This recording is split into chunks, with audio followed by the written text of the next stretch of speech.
안녕하세요. 온땅교회를 말씀으로 섬기고 있는 한성민 목사입니다. 온땅교회 유튜브 채널을 시청해 주셔서 감사합니다. 설교를 들으신 후에 좋아요와 구독을 꼭 눌러주시면 감사드리겠습니다. 온땅교회 말씀 사역에 큰 도움이 됩니다. 오늘도 말씀 안에서 평안하시고 즐거운 하루 되시길 바랍니다. 감사합니다. 구독과 좋아요를 꾹꾹 눌러주세요. 감사합니다. 즉시 제자들을 재촉하사 자기가 무리를 보내는 동안에 배 타고 앞서 건너편 벳세다로 가게 하시고 무리를 작별하신 후에 기도하러 산으로 가시니라. 저물매 배는 바다 가운데 있고 예수께서는 홀로 무태에 계시다가 바람이 거스름으로 제자들이 힘겹게 노 젓는 것을 보시고 밤 사경쯤에 바다 위로 걸어서 그들에게 오사 지나가려고 하심에 제자들이 그가 바다 위에 걸어오심을 보고 유령인가 하여 소리 지르니 그들이 다 예수를 보고 놀람이라. 이에 예수께서 곧 그들에게 말씀하여 이르시되 안심하라 내니 두려워하지 말라 하시고 배에 올라 그들에게 가시니 바람이 그치는지라. 제자들의 마음에 심히 놀라니 이는 그들이 그 떡 떼시던 일을 깨닫지 못하고 도리어 그 마음이 둔하여졌음이로라. 마태복음 14장 27절 이하입니다. 예수께서 즉시 이르시되 안심하라 나니 두려워하지 말라. 베드로가 대답하여 이르되 주여 만일 주님이시거든 나를 명하사 물 위로 오라 하소서 하니 오라 하시니 베드로가 배에서 내려 물 위로 걸어서 예수께로 가되 바람을 보고 무서워 빠져가는지라. 소리질러 이르되 주여 나를 구원하소서 하니 예수께서 즉시 손을 내밀어 그를 붙잡으시며 이르시되 믿음이 적은 자여 왜 의심하였느냐 하시고 배에 함께 오르매 바람이 그치는지라. 배에 있는 사람들이 예수께 절하며 이르되 진실로 하나님의 아들이로소이다 하더라. 그들이 건너가 게네사렛 땅에 이르니. 아멘. 오늘은 마가복음 26번째 시간으로요. 예수와 함께 저주의 바다를 건너는 자들 구원의 태바라는 제목으로 같이 말씀 나누도록 하겠습니다. 계속 말씀 살펴보고 있는 것처럼 마가복음 6장에는 세 개의 내러티브가 있다고 했죠. 첫 번째로는 누가 죽었죠? 세례 요한이 헤롯에 의해서 목배임을 당하였고 곧바로 이후에 예수님이 빈들에서 오병이어의 기적을 행하심으로 5,000명을 먹이시고 남은 광줄이 12광줄에 넣었고요. 그 다음에 이어서 곧바로 45절 이하에 이제 그 물 위를 소위 말해서 이제 우리가 흔히 알고 있는 물 위를 걸으시는 예수님에 대해서 말씀을 하면서 마가복음은 이제 마치게 되고 마태복음 14장은 마가복음에 기록되지 않는 베드로에 관련된 이야기가 나와 있죠. 그러니까 요는 그거죠. 배 타고 가는데 풍랑이 일어서 배가 안 가고 있는 상황에서 예수님이 걸어가시니까 베드로가 그거 보고 따라가다가 물에 빠졌다가 다시 헤어나왔다. 이게 우리 흔히 알고 있는 이 본문의 내러티브인데, 자, 장소를 잠깐 보면은 이제 예수님이 지금 어디에 계시다가 어디로 가시는 거, 이 전장까지 내용이 어떤 거였죠? 빈들에서 수천 명을 먹이셨잖아요. 잠깐 뭐 지도를 이렇게 팔레스타인 지역, 여기가 이제 그 홍해, 그 다음에 여기가 이제 예루살렘, 여기가 갈릴리 호수, 디베랴 바다, 호수지만 바다라고 흔히 말하죠. 크니까. 그리고 요단강이 있고 아래 사해가 있죠. 여기쯤에 이제 예루살렘이 있는 거예요. 예수님이 지금 어디서 사역하고 있어요? 갈릴리잖아요. 갈릴리가 여기예요. 그러니까 여기에서 이걸 이렇게 그으면은 요단 동편, 요단 서편이죠. 여기는 어디예요? 흔히 말하는 여기가 빈들, 광야, 미드바르예요. 광야. 그 다음에 여기가 소위 말해 뭐예요? 약속의 땅, 가나안이죠. 그러니까 지금 예수님이 여기쯤이 이제 산상수훈, 그 마태복음 5, 6, 7장에 있는 산상수훈에서 평지설교 했을 때 그 산이고, 아마 여기쯤에 여기가 전 이야기 있는 빈들에서 5,000명을 먹이신 사건이 있었던 것 같아요. 그러니까 여기가 이제 광야에서 5,000명을 먹이시고 그 다음에 사람이 흩어진 다음에 여기에서 어디로 가는 거예요? 일로 가는 거예요. 일로 이제 바다를 횡단해서 가는 거죠. 그림으로 보면 동쪽에서 서쪽으로 가는 거고 광야에서 가나안으로 가는 거고 그 사이에 강을 건너는 이야기이죠. 전체적인 내러티브가 이 내러티브이고 이 이야기 이 조그만 이야기가 넓게 보면은 수천 년 전에 이스라엘이 광야에서 헤매다가 요단강을 건너 가나안으로 가는 그 장면과 매우 유사하는 거죠. 사실 이 이야기는 그 이스라엘의 요단강 도와 가나안으로 들어가는 그 이야기를 메타포하고 있는 게 분명한 걸로 저는 보여집니다. 그 전체적인 그림을 한번 보시면서 본문을 보면 다 이해가 되실 줄 믿습니다. 자, 보시면 세례 요한의 죽음과 오병이어의 기적 이후에 마가복음 6장은 무리를 걸으시는 예수님에 대해서 말하고 있지요. 마가복음 6장은 기록하고 있지 않지만 마태는 베드로가 무리를 걷다가 빠져서 예수님의 도움으로 물에서 나오는 장면까지 기록하고 있죠. 왜 마가는 이 이야기를 기록하지 않았을까요? 마가의 입장에서 본다면 요건 베드로가 잘한 거예요, 못한 거예요? 물에 빠졌다가 나온 거는 그냥 인간적으로 편안하게 생각하면 흑역사죠. 베드로의 흑역사. 근데 마가는 친 베드로파예요. 그러니까 마가는 예수님의 제자가 아니잖아요, 원래는. 그러니까 베드로의 그 말을 듣고 이게 편집한 게 마가복음이니까 사실 베드로가 쓴 거거든요, 마가복음은요. 그러니까 베드로 입장에서 본인의 그 흑역사, 그 부끄러운 그 일들을 기록하기 싫지 않았을까라는 그런 그냥 인간적인 그런 생각을 이렇게 한번 해보게 됐어요. 아무튼 마가는 기록되지 않고 있는데 마태는 그 베드로의 모습을 정확하게 표현하고 있습니다. 그래서 그런지 대부분의 사람들이 이 본문을 두려움과 공포를 이겨내는 믿음 정도로 본문을 해석하고 있죠. 특히 예수님이 제자들에게 안심하라, 두려워하지 말라, 나다 라고 하면서 그 바람과 풍랑의 공포와 두려움 속에서 그들을 보호하시는 분으로 이해하게 만들고 있는 거죠. 그 대부분 한국교회 이제 목사님들이 보는 관점에서의 이 본문은, 그러니까 이게 인터넷이나 뭐 유튜브나 이런 인터넷이 발달된 게 좋은 부분이 많이 있지요. 그래서 재미있는 게 뭐 구글이나 유튜브에 무리를 걸으신 예수님이라고 딱 치면은 이제 무리를 걸으신 예수님에 대한 설교가 쭉 나오죠. 놀라운 세상인 거죠. 그래서 전반적으로 다 보면은요, 한국의 대표적인 뭐 복음주의 목사님들, 뭐 이찬선 목사님이나 그 다음에 유기성 목사님들, 이런 분들 설교를 이렇게 잠깐 좀 듣다가 한 5분 듣다가 껐는데, 내용은 다 그렇게 해요. 이 풍랑 속에서 공포와 두려움 안에서 고통받는 제자들을 위로하시고 지켜주시는 하나님, 예수님으로 적용할 수 있는 본문인 거죠. 그쵸. 이 본문을 그렇게 보기에 큰 문제가 없는 것처럼 보여집니다.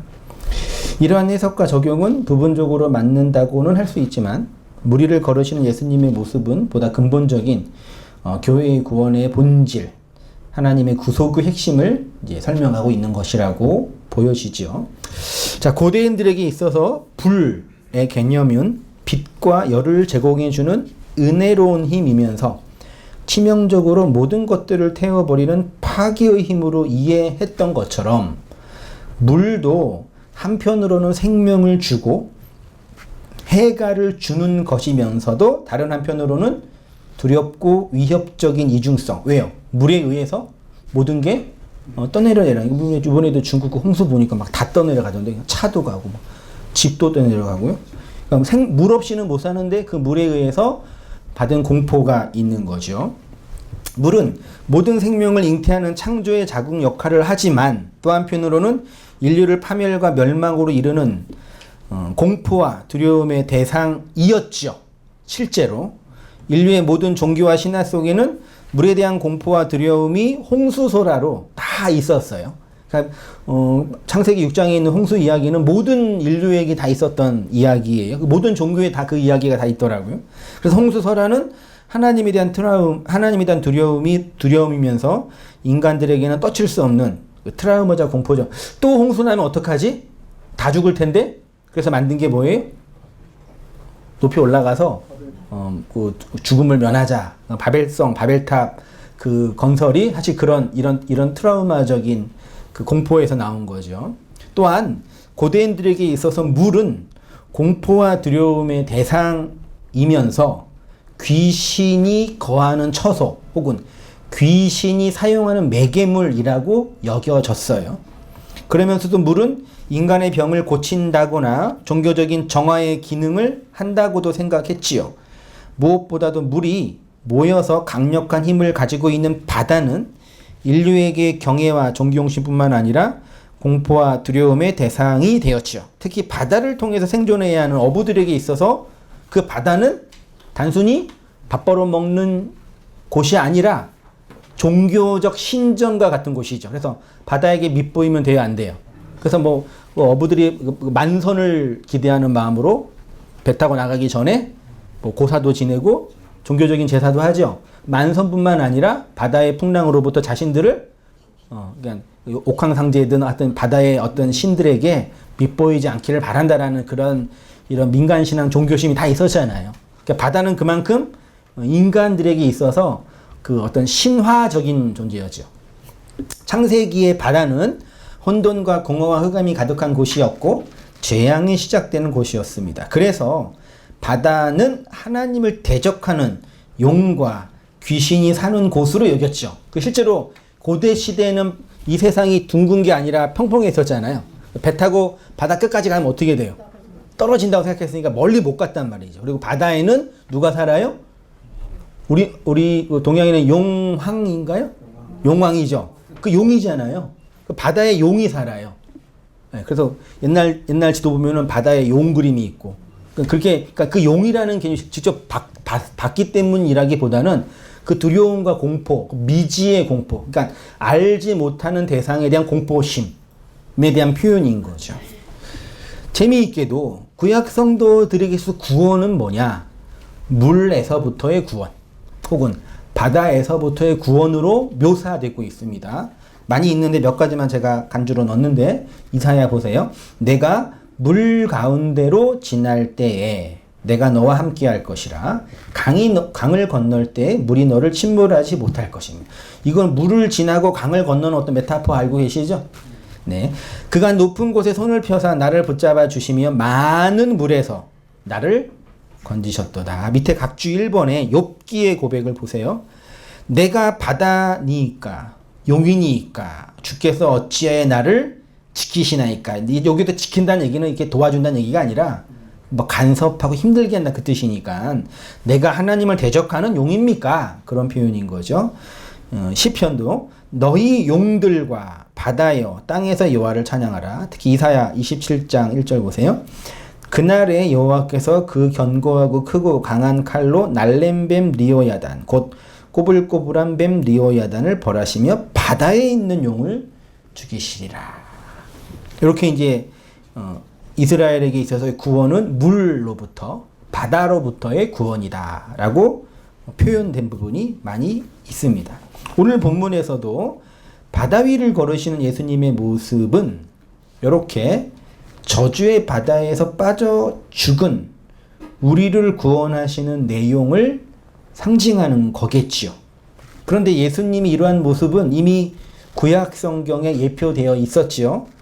저주의 바다에서 모든 생명체가 다 죽었는데 물 위에 동동 떠다니는 게 있었죠. 그게 뭐예요? 방주였잖아요.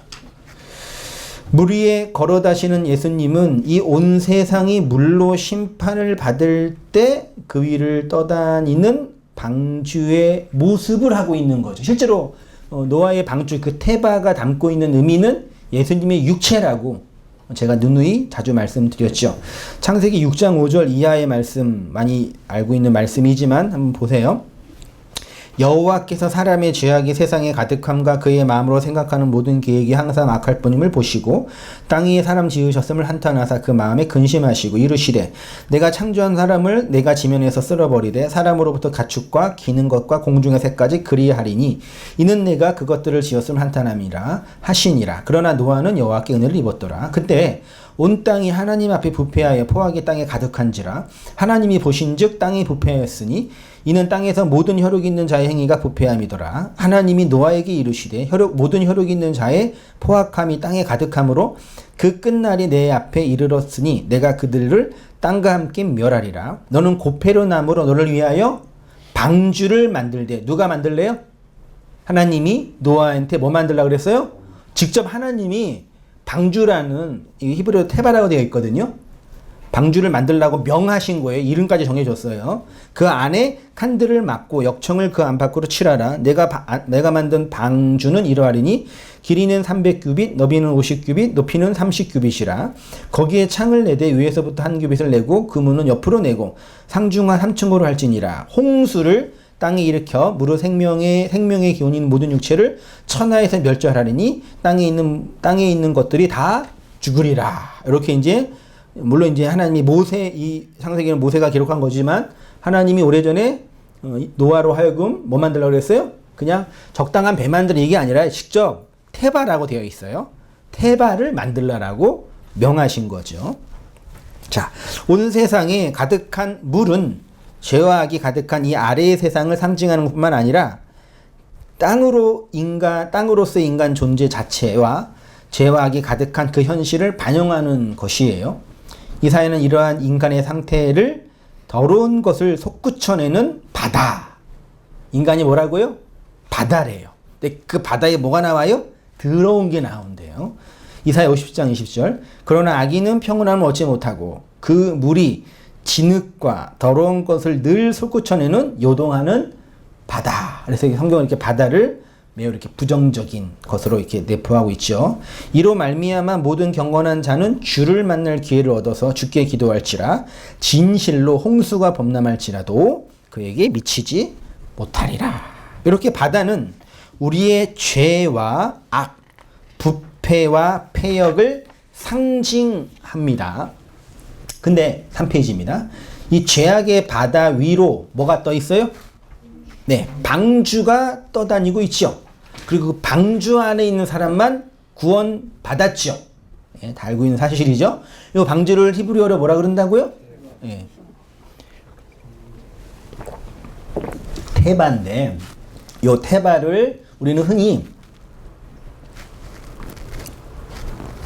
방주로 번역을 했어요. 방주로요. 근데 요 테바의 가장 기초적인 뜻은 디아크거든요. 아크.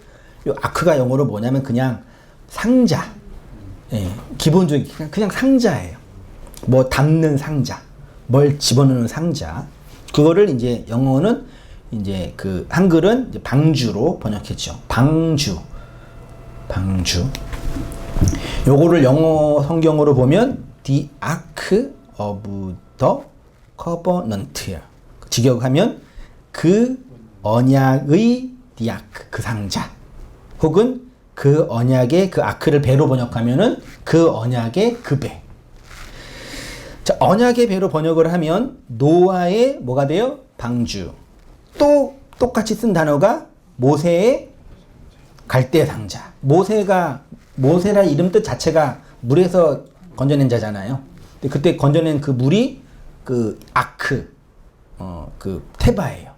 우리가 흔히 일반적으로 노아의 갈대 상자 그렇게 해야 안 해요. 안 하죠. 왜냐면 테바라는 자체가 갈대 상자고 방주도 되는데 노아 할 때는 방주라 그러고 모세 할 때는 갈대 상자라 그러죠. 요 아크가 또 한 번 사용된 곳이 있는데 언약의 상자. 구약 성경의 언약의 상자는 뭐겠어요? 언약궤가 들어있는 소위 말해서 법궤 있죠. 그 법궤를 그냥 아크라고도 해요. 그러니까 이 테바는 노아의 방주, 모세의 갈대상자, 지성소의 언약궤를 테바, 아크라고 해요. 그러니까 노아의 방주와 모세의 갈대상자는 모두 물, 즉 죄악의 바다, 저주의 바다에서 구원받는 것을 모형하는 것이라고 한다면 언약의 상자, 즉 언약궤는 인간의 죄와 악을 품으시고 그 언약궤 안에 인간의 죄와 악이 있잖아요. 품으시고 그 위에 어린 양의 피가 덮여지죠. 그걸 피로 덮으시는 속죄소의 은총, 시효하시는 하나님의 은혜를 상징하는 단어란 얘기죠. 그러니까 노아의 방주나 모세의 갈대상자나 지성소의 언약궤는 모두 우리의 죄와 악을 덮으시고 안고 죽으신 예수 그리스도를 모용하는 것임을 우리가 쉽게 확인할 수가 있는 겁니다. 그러니까 오래전에 노아 시대 때 그 홍수로 온 세상이 덮어졌을 때 물 위에 동동 떠 있는 그 방주는 누구예요? 예수님이고, 모세가 그 예수 안에서 건짐을 받은 거고, 예수가 우리의 죄와 악을 품으시고 십자가에서 죽으신 거죠. 오늘 본문이 정확하게 구원의 이야기를 하고 있는 거죠. 죄, 악의 바다에서 자신의 힘으로는 아무리 노를 저어도 한치도 움직일 수 없는 인간의 절망적 상태와 대조되게 예수님은 바다 위를 뭐하고 계셔요? 걸어가고 계시죠. 물 위를 걸으신 예수님의 이적은 오병이어 사건 다음에 연결되어 있다는 게 매우 중요합니다. 오병이어 사건이 일어난 곳이 어디라고요? 디베랴 바다 건너편. 디베랴 바다는 갈릴리 바다예요. 갈릴리 바다 건너편 광야, 빈들, 여기요. 여기 건너편, 여기 사람 안 사는 곳. 여기에서 오병이어 기적. 그러니까 수만 명이 모였으니까, 수만 명이 모여 있을 만한 장소가 필요했을 거 아니에요. 그래서 여기로 갔겠죠. 당연히. 근데 가다 보니까 밥 먹을 곳이 없었던 곳이죠. 또 다 가난했었고. 오병이어 사건이 일어난 곳은 디베랴 바다 건너편 광야입니다. 예수님은 제자들에게 배 타고 요단 서편 쪽인 벳사, 그러니까 여기에 있다가 어디로 가는 거예요? 요단 동편에 있다가 서편으로 가라. 먼저 뭐 한 거예요?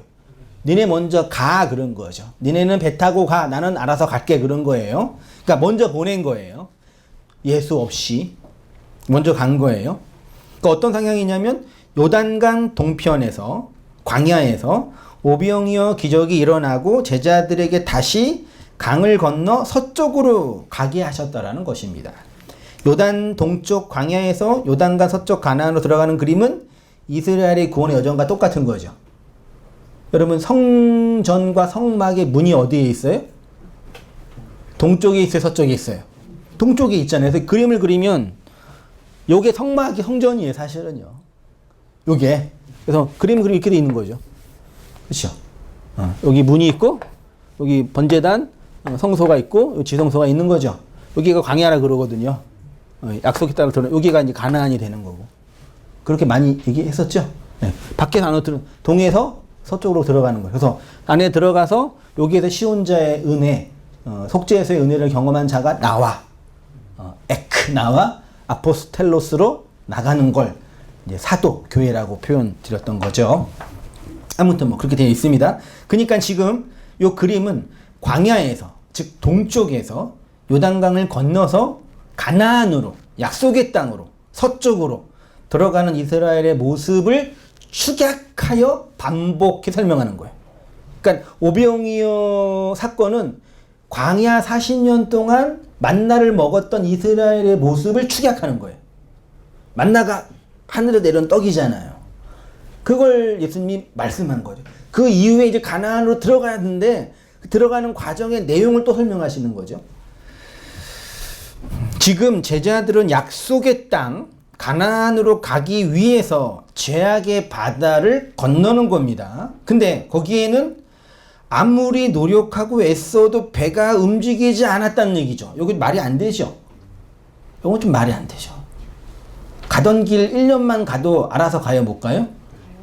저도 이렇게 배송하는데 가면은 1년만 돼도 눈 감고 가면 안 되죠? 네. 다 알아서 가죠, 이렇게. 나도 모르게 가죠. 갔던 길이라. 이분들은 지금 갈릴리 바다에서 몇 년 일한 분들이에요? 3, 40년. 베테랑 어부들이잖아요. 맨날 갔던 길일 거 아니에요. 근데 못 간 거죠. 맨날 갔던 길인데 노를 저어도 돛을 내도 안 되는 거죠. 왜 안 됐을까요? 항상 갔던 길인데. 이는 인간이 아무리 노력하고 애써도 그 배는 움직일 수 없는 거예요. 왜? 그 배는 어디로 가는 배이기 때문에? 가나안으로 가는 배잖아요. 밥 벌어먹기 위해 돈 버는 배가 아니라 약속의 땅으로 가는 배거든요. 그러니까 인간의 노와 인간의 돛으로는 가면 돼야 안 돼요. 가면 안 되는 거. 그 풍랑이 불어도 바람 좀 부니까 돈만 잘 이렇게 올려놓으면 금방 갈 거 아니에요, 사실은요. 그것도 못한 거죠. 안 되는 거죠. 그것도 밤새도록 거의 새벽까지 했으니까 밤새도록 노를 져서 거기 있는 제자들이 막 그거 회의도 했을 거 아니야. 생각해보세요 한번요. 왜 안 되냐 이게 지금. 인간의 죄와 악은 인간이 아무리 노력해도 인간의 해결은 눈꽃만큼 해결할 수 없다라는 걸 설명하는 거죠 사실은. 오병이어 기적의 본질이 무엇이라고 말씀드렸죠 지난주에? 보리떡 5개와 물고기 2마리, 즉 인간이 내놓을 수 있는 부정한, 인간이 내놓을 수밖에 없는 부정한 5과 2를 예수의 죽음, 죽음으로 하나의 완전한 것으로 만드셔서 광야에서 양식 없는 자들에게 자신의 육체를 죽여 먹여 살리는 그 구속을 설명하는 거잖아요. 하늘에서 내려오는 그 양식을 먹는 자들이 열둘로 세워지는 이야기라고 했지요. 무리를 거르시는 사건도 같은 맥락으로 이해하시면 됩니다. 저주의 풍랑과 죄악의 바다에 빠져 죽어야 할 자들이 예수 그리스도의 은혜에 의해서 살아나는 이야기이겠지요. 지금 제자들은 풍랑이 세차게 치는 죄악의 바다를 건너서 하나님의 약속이 있는 가나안 땅으로 가고 있습니다. 사실 자신들이 그것을 알고 가는 것은 아니지요. 누가 가라 그랬어요? 예수님이 내년 때 가봐야 일단 그런 거죠. 실제로 예수님이 수많은 군중들을 보내시고 제자들을 먼저 건너가라고 말씀을 하셨죠. 근데 밤 사경까지 새벽까지 풍랑으로 고생할 뿐만 아니라 생명의 위협을 받고 있었습니다. 이 사람들은 갈릴리 바닷가에서 수십 년 동안 고기를 잡았던 베테랑이었는데 그런데 저녁 때에 예수님이 보내셨는데 새벽까지 못 가고 있었죠. 말씀드렸듯이 광야에서 가나안으로 가는 것은 인간의 노력과 경험과 훈련의 영역이 아니라는 것을 말하고 있는 거죠. 그것은 인간의 아래의 것으로 가는 것이 아니라 하나님의 것, 초월로 임하는 것으로 가는 거죠. 성전 문은 성전 동쪽에 있다고 했습니다.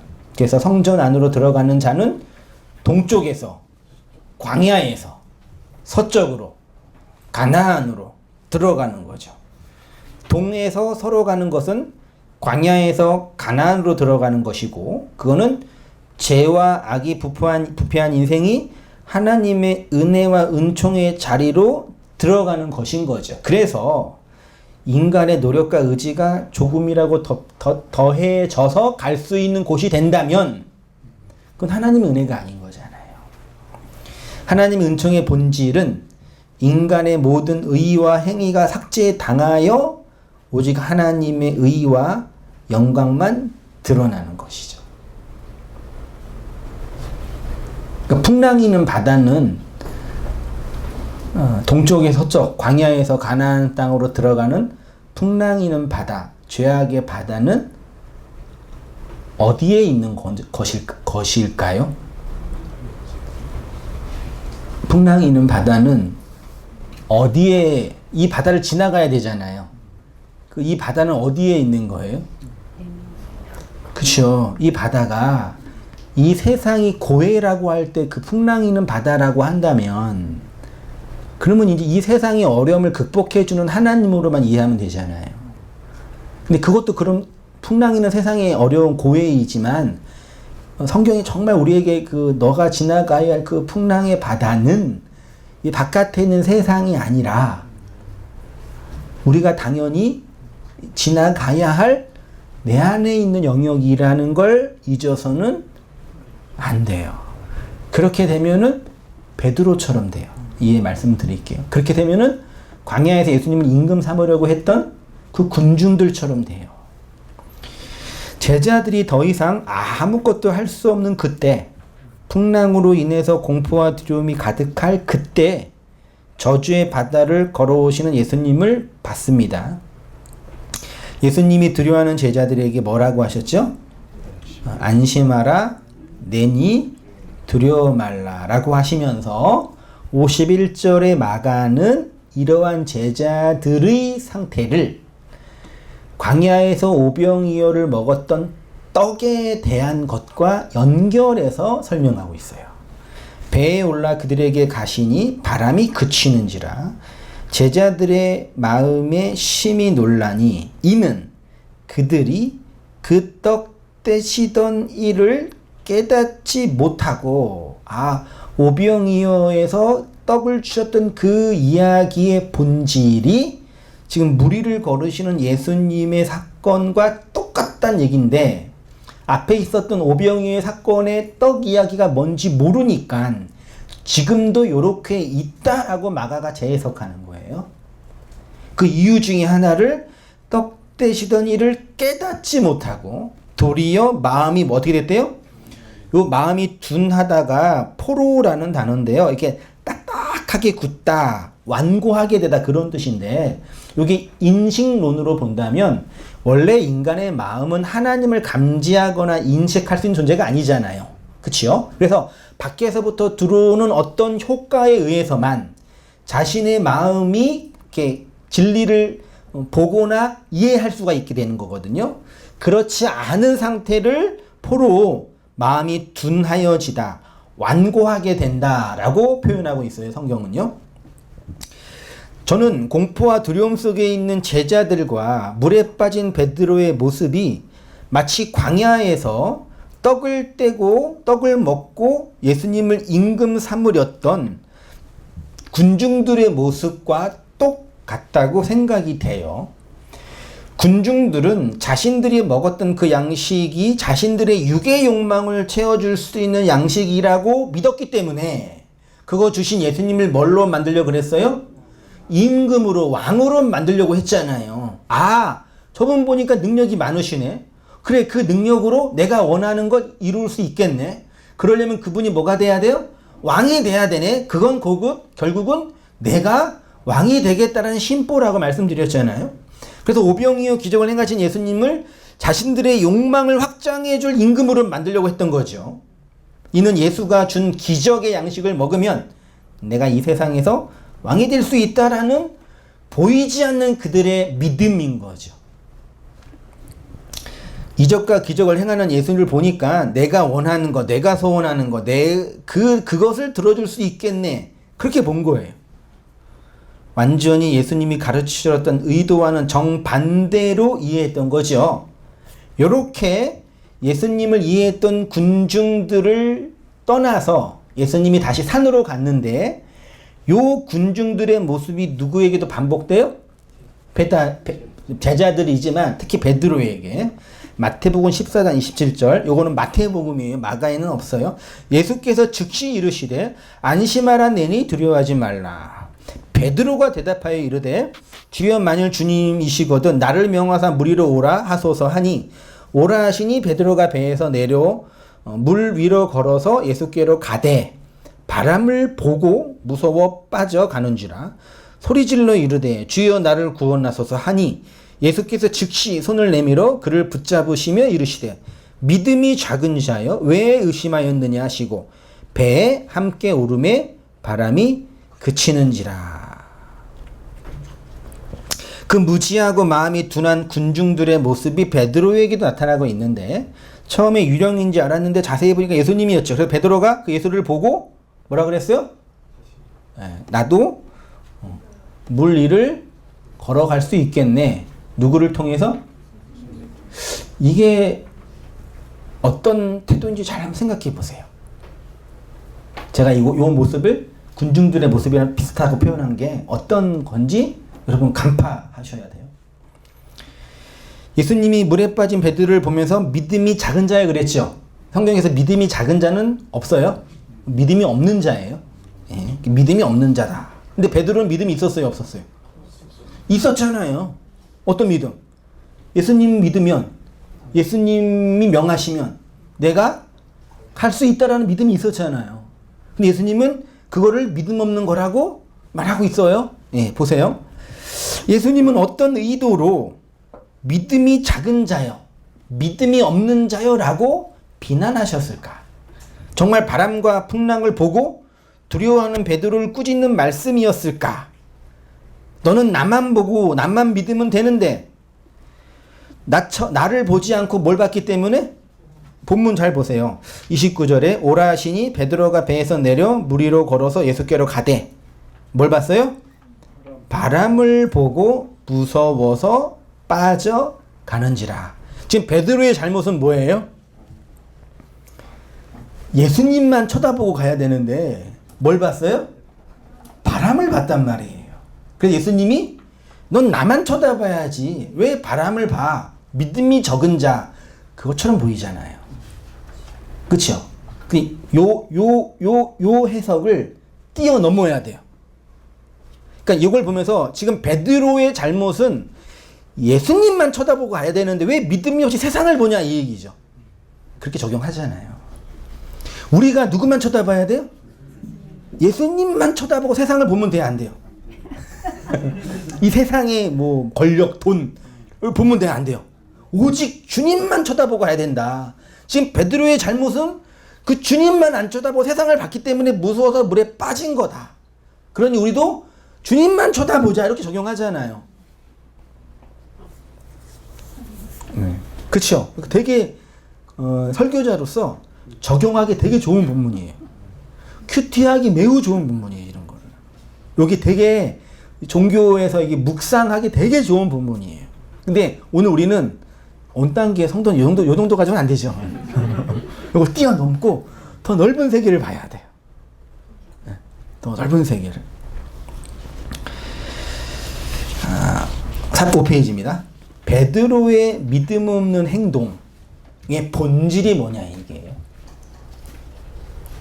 예수님이 자신을 이 아래의 세상의 풍랑 속에서 구원해 줄 수 있다고 생각했던 그 베드로의 믿음이죠.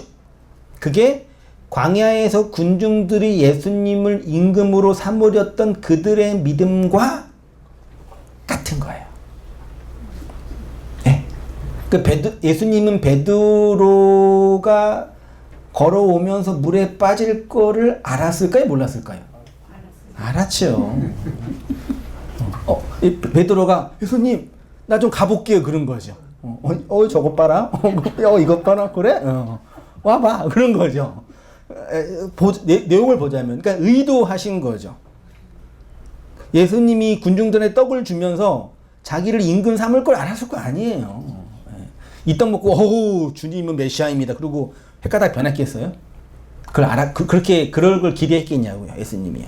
그러니까 그러니까 우리가 지금 다시 이제 해석하는 거예요. 흔히 말하는 베드로의 잘못된 믿음은 예수님만 쳐다보지 않고 세상을 봤기 때문이다. 풍랑을 봤기 때문이다가 아니라 더 나아가서 더 깊은 전제로 들어가서 베드로의 그 믿음 없는 행동은 예수님이 자신을 이 아래의 세상의 풍랑 속에서도 구원해 줄 수 있는 내가 예수님만 똑바로 본다면 이 세상 죄악의 바다를 충분히 걸어갈 수 있을 거다라는 그 믿음이 잘못된 믿음이라는 얘기예요.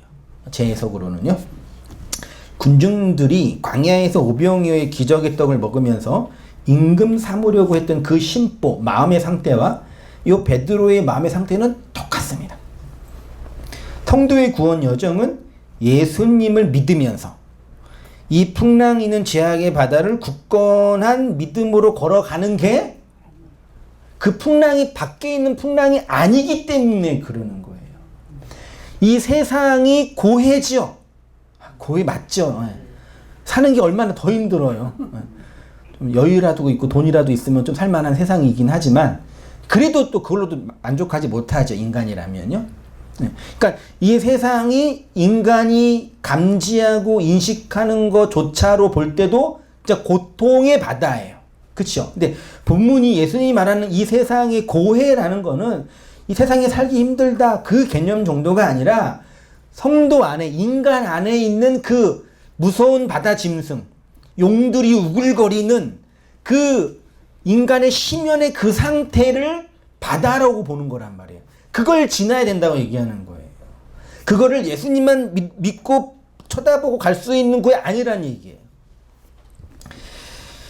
성도의 구원의 여정은 예수님을 믿으면서 내 밖에 있는 예수님을 꼭 붙잡으면서 이 풍랑이는 죄악의 바다를 굳건한 믿음으로 걸어가는 게 아닙니다. 바다 위를 걸어갈 수 있다라는 것은 믿음이 좋은 게 아닙니다. 말씀드리지만 인간은 믿음을 자기 것으로 소유하거나 향유할 수 있는 존재가 아니라고 했죠. 대부분의 사람들은 베드로가 물에 빠진 것은 믿음이 없기 때문이라고 생각하는데, 본질은 예수님이 말씀하신 그 의도를 못 알아먹었기 때문에 물에 빠진 거죠. 믿음이 적은 자라고 할 때 그 믿음은 예수님을 임금 삼으려는 대중들의 믿음과 똑같은 거예요. 요 몇 주 동안 온땅교회 성도님으로부터 전도를 당한 신천지 추수꾼들이 온땅 예배에 참석했어요. 첫 주에는 2명, 두 번째 주에는 4명, 세 번째 주에는 7명이었어요.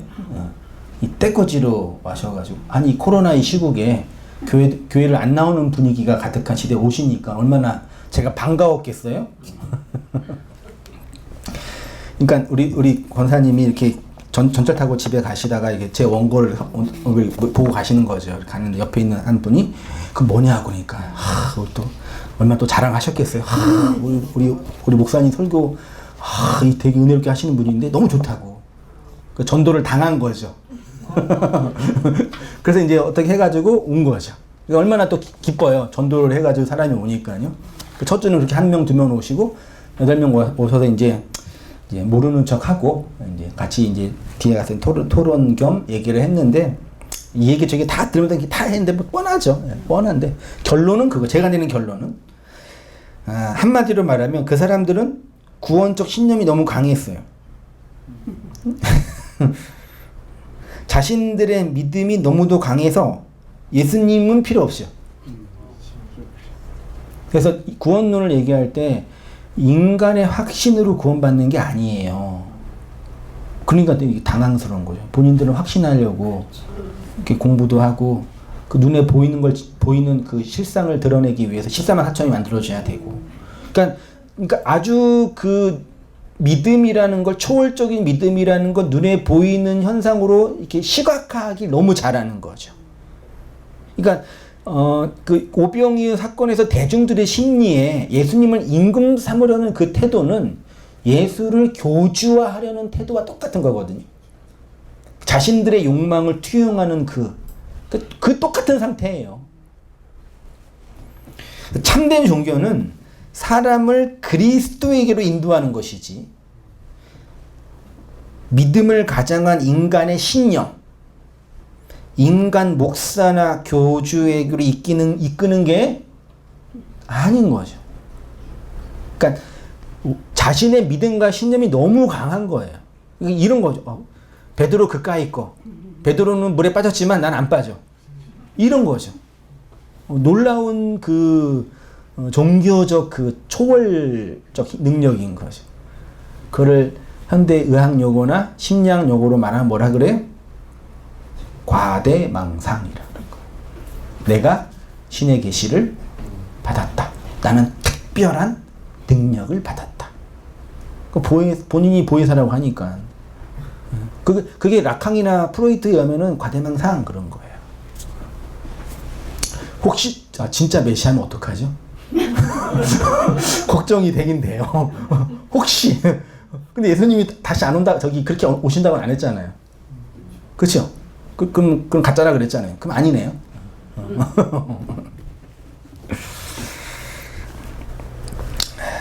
그렇게 열심히 가르치고 배워서 배나 지옥 자식이 된다고 오래전 예수님이 말씀하셨죠.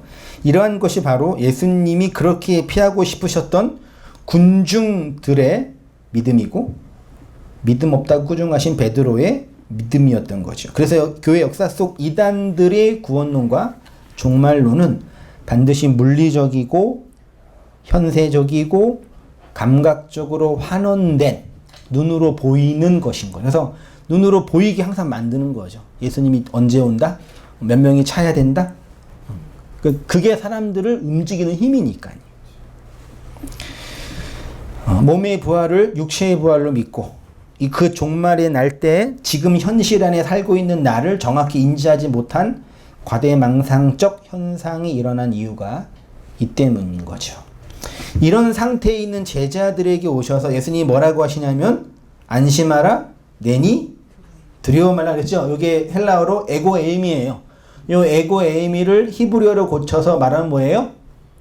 나는 스스로 있는 자라. 그러니까 광야에서 가나안으로 이끌어 가야 할 모세에게 하나님이 누구냐라고 한다면 뭐라고 말해야 돼? 그러니까 나는 스스로 있는 자라고 자가 보내터 가라고 해. 그게 하나님의 이름이잖아요. 그게 하나님의 내용이고요. 그렇죠? 그 이야기가 또다시 반복된 거예요. 똑같은 이야기 하는 거 그러니까요. 그 출애굽기 보면 보세요. 모세가 하나님께 아뢰되 내가 이스라엘 자손에게 가서 이르기를 너희 조상의 하나님이 나를 너희에게 보내셨다 하면 그들이 내게 묻기를 그의 이름이 무엇이냐 하리니 내가 무엇이라고 그들에게 말하리까. 하나님이 모세에게 이르시되 나는 스스로 있는 자니라. 또 이르시되 너는 이스라엘 자손에게 이같이 이르기를 스스로 있는 자가 나를 너희에게 보내셨다 하라. 그러니까 하나님이 이스라엘 백성을 구원시킨 이유는 그들을 너무 사랑하고 그들을 다른 민족보다 더 많이 아꼈기 때문에 그들을 지옥으로부터 끄집어내시려고 구원시킨 걸까요?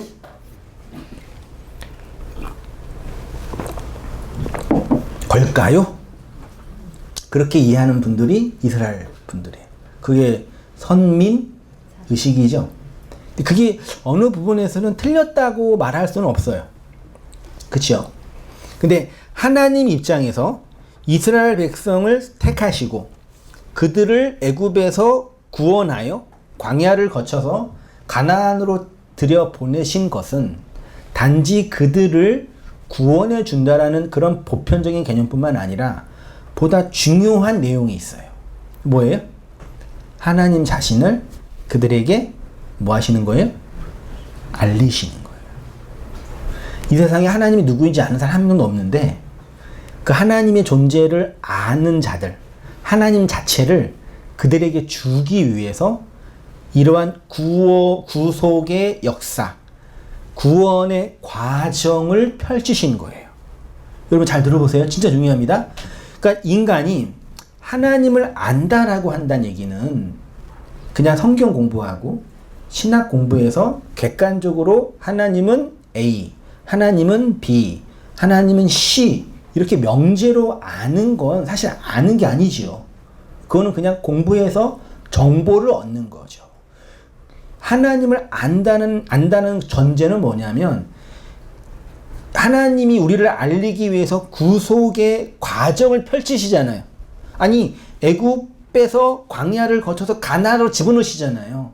성전에서 성막이 들어가서 번제단을 통과하고 지성소를 통과하고 성소를 통과해서 그 과정을 밟게 하시잖아요. 그러니까 하나님을 안다라는 개념의 전제는 하나님 우리의 인생의 과정을 통해서 당신을 알게 하고 깨닫게 하시는 거예요.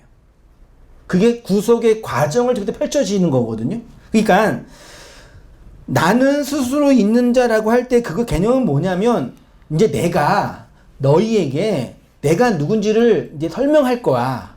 그 설명은 뭐냐면 너희의 인생의 전 과정이 나의 구원의 과정이니까 그 과정을 통해서 나를 하나하나 너희에게 알려주고 너희에게로 갈게 그러는 거예요.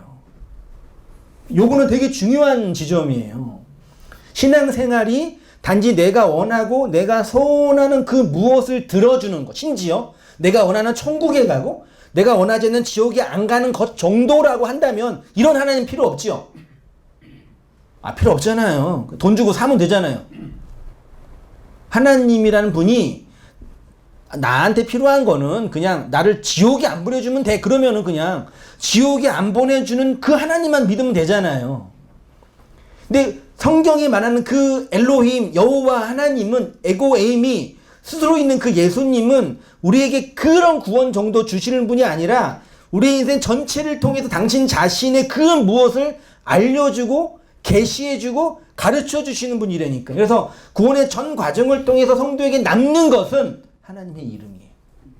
그 말은 하나님이 어떠한 분인지를 알게 된다는 얘기죠. 자기 인생의 과정을 통해서. 그리고 스스로 존재하는 하나님을 이스라엘은 출애굽과 홍해도하와 광야 여정과 요단강을 건너 가나안으로 들어가는 모든 과정을 통해서 배우고 알게 됐지요. 그러니까 인간이 하나님을 안다라는 것은 자신을 구속하시는 하나님의 구원의 역사를 통해서 알아가게 되는 것이지 나의 믿은 조음, 나의 구원의 확신으로 아는 게 아니에요. 그렇게 제일 잘하는 사람 중에 그런 사람들이 그런 유의 사람들이라니까요. 이 풍랑이는 바다에서 두려워하는 제자들에게 에고임이라고 하신 것은 이 저주의 바다에서 나오게 하는 구원자로서의 자신을 설명해 주시는 거죠. 오병이어의 기적을 통해서 6페이지입니다. 너희가 먹었던 그 떡이 내 살이고 내 피라고 하신 것처럼 이 풍랑이는 바다에서 구원한 내가 어떠한 존재라는 것을 말씀하시는 거죠. 근데 군중들과 베드로는 오병이어의 양식이 무엇인지 모르고 무리를 걸으신 예수님이 어떤 분인지 몰랐지요. 그 예수님에 대한 오해와 무지가 베드로로 하여금 요런 행동, 뭐예요? 예수만 믿으면 무리를 걸을 수 있다라는 믿음을 족발하게 된 거죠. 나만 잘 믿으면, 내가 구원의 확신이 있으면 어디 갈 수 있어요? 그 말이 안 통해요. 내가 실상으로 볼 수 있는 그 확신이 있어야지 구원받는다고 생각하거든요. 그러니까 임한이도 보혜사가 되는 거죠. 근데 그게 아니라 구원은 하나님이 우리를 끌고 가시는 거예요. 우리 편에 살 수 있는 건 아무것도 없는 거라니까요. 그러니까 정말 확실히 다르더라고요. 그러니까 이게 저도 그러니까 맨 처음에 와가지고 제 느낌은 그거예요. 이 교회 특이하네. 맨 처음에 특이한 교회네. 기존 교회처럼 뭐 그런 것도 없고 이상하네. 근데 말씀 들으니까 기존 교회 많이 비판하네. 비슷하네. 그런 부분이 있어요. 근데 성경도 막 그 알레고리로 해석하네. 상징으로 하네. 비슷하네. 근데 정반대. 그래서 그 얘기 듣고 나서 최소한 내가 잘못된 길을 가고 있지 않구나. 이해되시나요? 내가 잘한다 그건 아니더라도 내가 잘못된 길은 가지 않네 지금은. 그분들을 보니까 내가 성도들을 그리스도께로 인도하고 있네. 그런 나름대로의 위로를 얻었어요. 피곤했었는데 기빨렸는데 그런 나름대로의 좀 위로를 얻었어요. 정말 극명하더라고요. 그러니까 겉으로 드러날 뭐 이게 형식적이 비슷하게 보일 수 있겠는데 진짜 그 믿는 하나님과 그 본질이 확연하게 다르더라고요. 코로나랑 장마 때문에 우울했는데 그분들 만나보고 위로를 좀 얻었어요. 그렇죠. 그 반면 교사라는 좋은 선생이 우리 인생에 있으니까. 예수님에 대한 오해와 무지가 베드로로 하여금 그런 행동을 하게 한 것이죠. 베드로가 저도 무리를 걸을 수 있어요 라고 한 것은 내 육의 배를 채울 수 있는 떡을 주세요 라고 요구한 군중들의 모습과 똑같죠.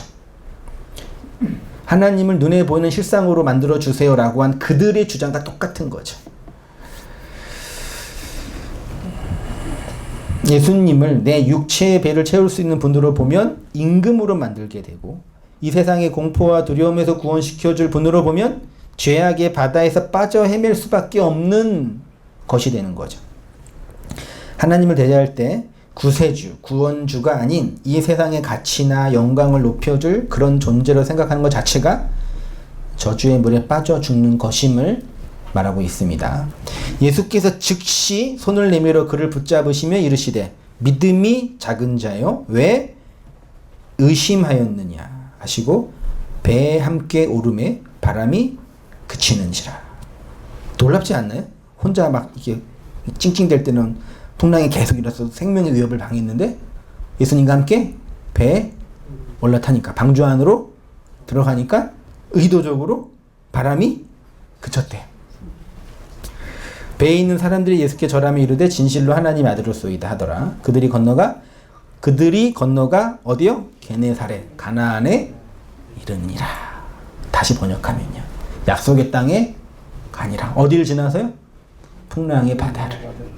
그 풍랑의 바다는 우리 밖에 있는 세상에 이 물리적인 고통이 아니라 용과 짐승이 살고 있는 내 안의 바다예요. 그 창세기는 그 태바, 심연, 태움이라 그러나요? 심연, 깊은 심연. 그 무정의 깊은 곳. 거기를 통과하는 거죠. 예수님이 그렇게 가라고 하시는 거죠.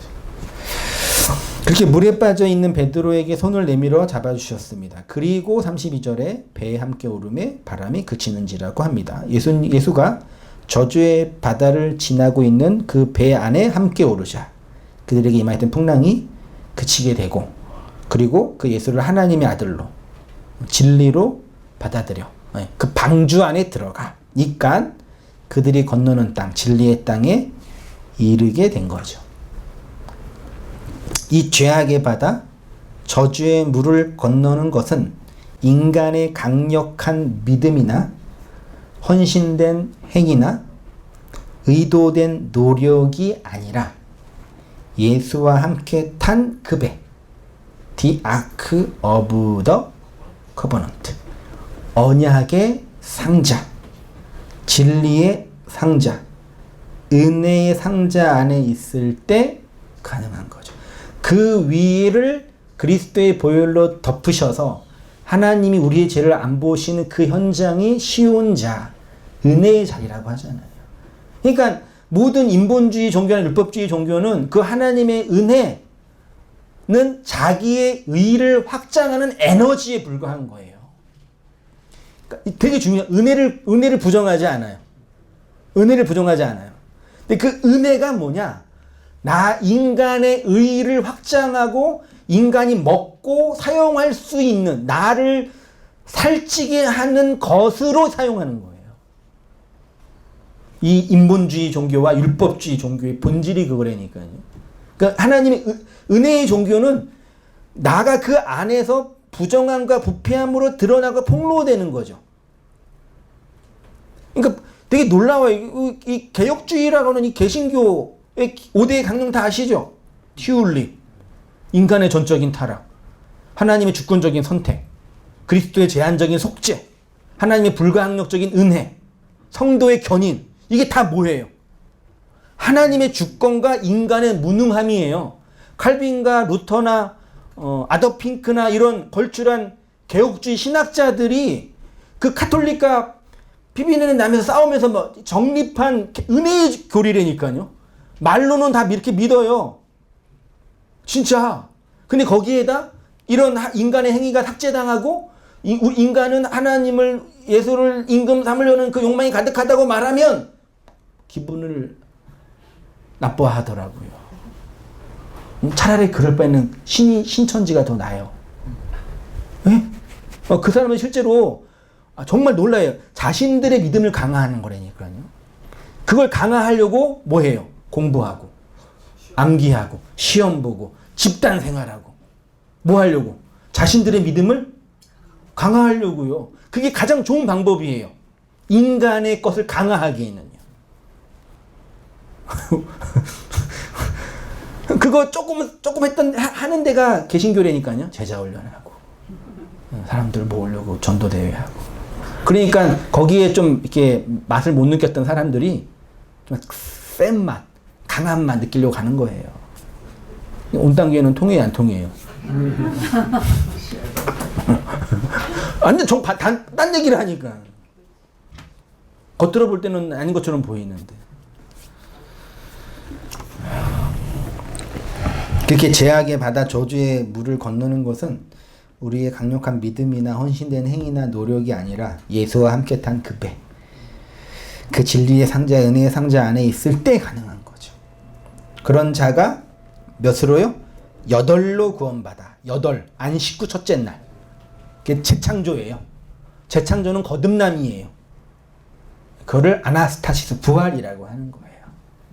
진리로 똑바로 서 이 세상을 그 진리의 기둥으로, 세상의 빛으로, 세상의 소금으로, 성전에 빛나는 등으로 세워져 간다라고 말하는 거죠. 극명하게 드러나는 거죠. 율법과 인본과 인간의 욕망이 가득한 종교에서 볼 때는요. 그래서 성도의 구원의 완성을 묵시의 관점으로 펼쳐놓은 계시록에서는 뭐가 없대요? 다시는 바다가 있지 않고, 그쵸? 인간의 죄, 악이 가득한 그 고해의 바다를 건넜으니 완성된 묵시에서는요, 있지 않고 새하늘과 새 땅이 완성된다라고 기록하고 있는 거죠. 마지막 계시록 읽고 제가 읽겠습니다. 또 내가 새하늘과 새 땅을 보니 처음 하늘과 처음 땅이 없어졌고 바다도 다시 있지 않더라. 또 내가 봄에 거룩한 성새 예루살렘이 하나님께로부터 하늘에서 내려오니 그 준비한 것이 신부가 남편을 위하여 단장한 것 같더라.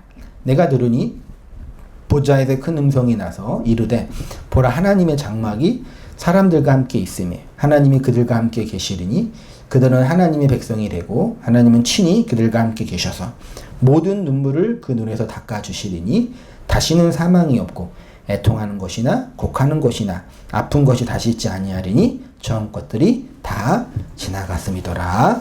아멘. 기도하겠습니다. 고마우신 하나님 아버지, 주의 은혜와 사랑을 인하여 감사하고 찬송합니다.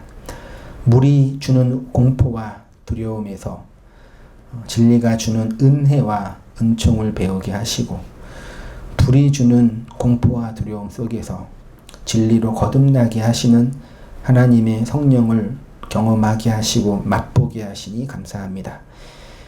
죄와 악이 가득한 이 풍랑이는 우리의 내면, 심연 속을 들여다보면서 그 길을 거닐게 하시고 그리스도 안에서 일어나게 하신 하나님 아버지의 놀랍고 자비로우신 사역들을 진리 안에서 보게 하시고 예수님에 대한 오해와 무지가 하늘이 열리는 그 찬란한 진리의 빛으로 밝아 벗겨져서 오롯이 주님의 십자가와 복음의 능력만 드러나게 부족함이 없는 저희의 모든 삶이 되어지도록 주님 인도하여 주시옵소서. 에고 에임이라고 말씀하신 우리 주 예수 그리스도께서 건네주신 그 약속의 말씀, 하나님에 대한 지식이 구속이 펼쳐지는 인생의 과정을 통해서 하나하나 깨달아지게 하시고 배워가게 하셔서 하나님이 어떠한 분인지 율법과 인본이 가득한 세상에서 드러내고 나타내 보이는 저희의 모든 삶들 되어지도록 주님 인도하여 주셔서 그 언약의 땅, 약속의 땅에 거하여 참된 안식, 여덟의 삶, 부활의 삶을 살아가는 저희 모든 삶들 다 되어지도록 주님 인도하여 주시옵소서. 이제는 우리 주 예수 그리스도의 은혜와 하나님 아버지의 크신 사랑과 성령의 교통하심이 우리 사랑하는 모든 성도님들의 삶 속에 지금부터 영원까지 함께 있을지어다. 아멘.